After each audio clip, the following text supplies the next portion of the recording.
Hello friends, मैं हूं अविनाश देवांगन और ई पॉइंट चैनल में आप सबका स्वागत है। तो आज हम CSI नेट के ऑनलाइन कोर्सेज को आगे बढ़ा रहे हैं, जिसमें हम रियल एनालिसिस के चैप्टर डिफरेंशिएबिलिटी के हम टॉपिक्स को हम देख रहे हैं। यह हमारे इस चैप्टर का 18 नंबर का पार्ट है, जिसमें कि आज का हमारा टॉपिक है इम्पॉर्टेंट थ्योरम्स ऑन डिफरेंशिएबिलिटी। कुछ थ्योरम्स है जो आपके लिए पढ़ने इम्पॉर्टेंट है इस डिफरेंशिएबिलिटी चैप्टर में। ठीक है, तो सबसे पहले हम बात करते हैं थ्योरम नंबर फर्स्ट की।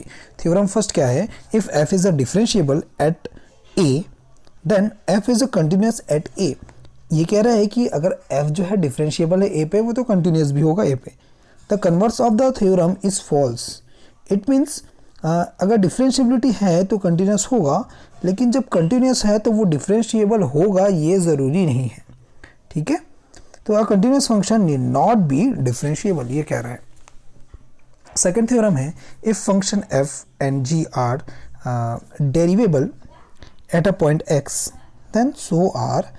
कुछ जो मैथमेटिकल फंडामेंटल साइंस है, प्लस माइनस मल्टीप्लिकेशन डिवीजन, इसके लिए क्या क्या होता है रूल देखो। f plus minus g, f g यानी कि f into G, f upon g। ठीक है, इसके लिए तो f plus minus g dash x यानी कि डेरिवेटिव को शो कर रहा है इस फंक्शन का, f plus minus g derivative है ना of x is equal to f dash x plus minus g dash x ही होता है। सेम एज मल्टीप्लिकेशन के लिए जब होता है तो फर्स्ट फंक्शन सेकंड फंक्शन के लिए होता है।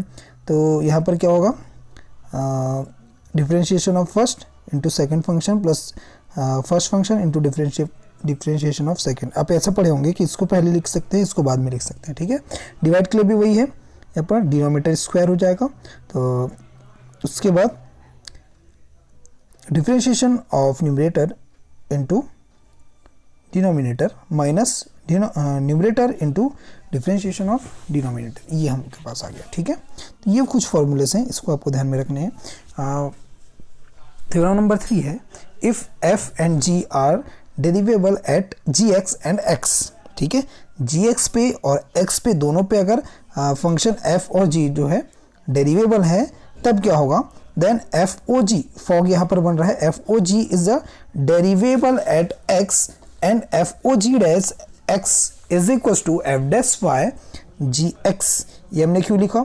देखो, अगर हम कंपोजिशन फंक्शन ले रहे हैं, f ऑफ g हम ले रहे हैं, यहाँ पर फॉग ले रहे हैं, dash x is equal to क्या हो जाएगा, f डैश y जी एक्स, जहाँ पर y क्या चीज़ है, y एक खुद में एक फंक्शन है यहाँ पर x का जी एक्स। ठीक है, y is equal to g x हमने लिया है, वो खुद x का एक फंक्शन बन रहा है। ठीक है, इसलिए हम इतना लंबा चौड़ा ना लिख के हमने क्या लिखा, सीधे से यहाँ पर y लिख दिया। तो f डैश y जी एक्स ये होगा। ठीक है,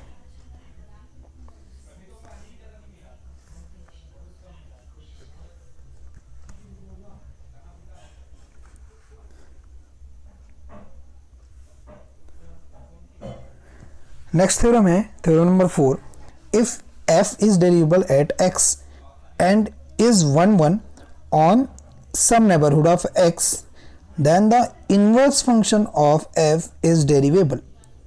इट मीन्स क्या कह रहा है, f is the derivable at point x and is 1 on some neighbourhood of x। अगर 1 फंक्शन यहाँ पर रख रहे हैं, 1 मीन्स इधर के जो अगर हम लिए दो सेट हमने लिया, एक सेट का जो इमेज है वो पूरा का पूरा जितने भी एलिमेंट्स है, हर एक एलिमेंट का एक ना एक इमेज तो होगा ही। ठीक है, यानी कि वो क्या होगा आपका 1 ठीक है, इधर आप ले रहे हैं अगर, ठीक है, तो उसका इधर अगर आप एक सेट ले रहे हैं तो इधर वाले सेट के साथ अपना इमेज बनाएगा और एक ना एक इमेज तो रहेगा ही। ठीक है, तो इस कंडीशन में क्या होगा, इनवर्स फंक्शन इज डेरिवेबल होगा। तो इनवर्स फंक्शन जब बनेगा, उल्टा वापस जो ऐसा फंक्शन बनेगा वो भी डेरिवेबल होगा। यानी कि f x is equal to f inverse dash f x is equal to 1 upon f dash x. ठीक है, provided f dash x is equal to not equal to 0, क्योंकि ये 0 हो जाएगा तो वो तो अनडिफाइंड हो जाएगा। ओके, इसका fifth number Darboux theorem. Darboux theorem क्या होता है, if f is a derivable on closed interval a, b and f dash a does not equal to f dash b, then for each k lying between f dash x and f dash b।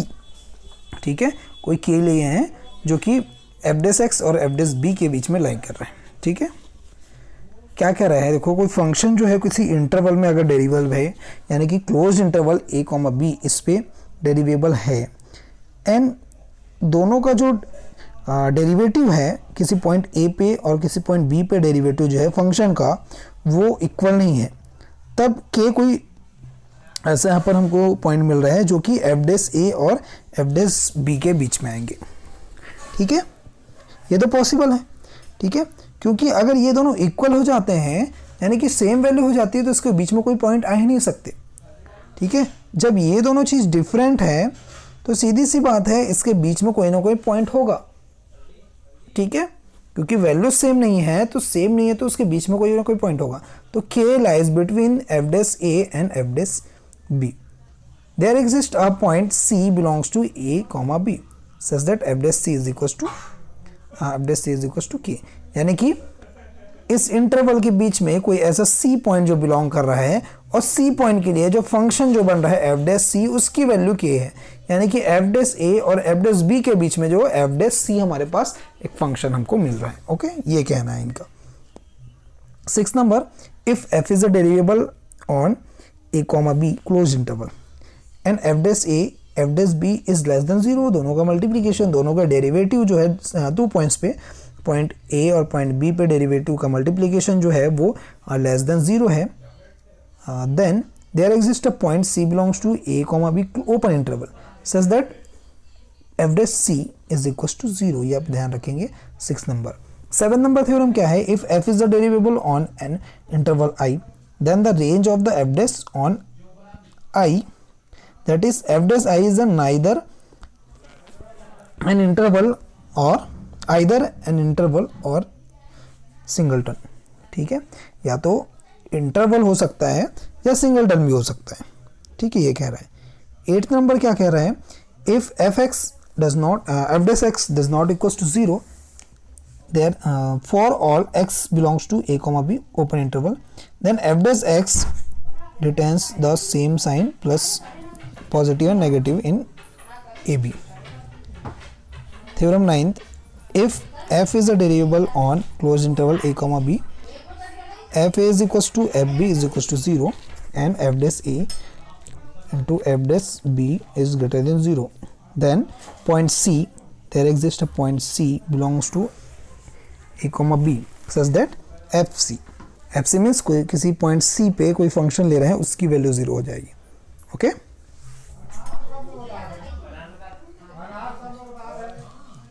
तो आज के video में इतना ही, मिलते हैं अगले video में, तब तक के लिए धन्यवाद।